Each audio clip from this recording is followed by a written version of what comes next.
All of us in RAF Sport are delighted to see our people getting back to the sport they love across our 51 sports associations and at unit level, with all the benefits it has for the individual and the service as a whole.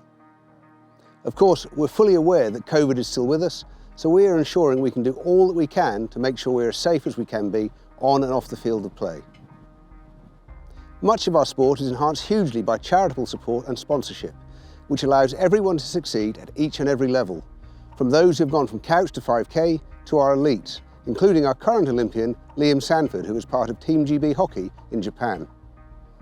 We are hugely grateful to all our supporters for what they do and thrilled to welcome AAG into the fold this year as they help to support rugby union, golf, cricket and motorsports, with additional support for a range of other sports. All of these sports have proud traditions of providing opportunity for all our people, wherever they work, in HR, engineering, flying, or wherever, and so contributing to their mental and physical resilience and well-being and our collective capability.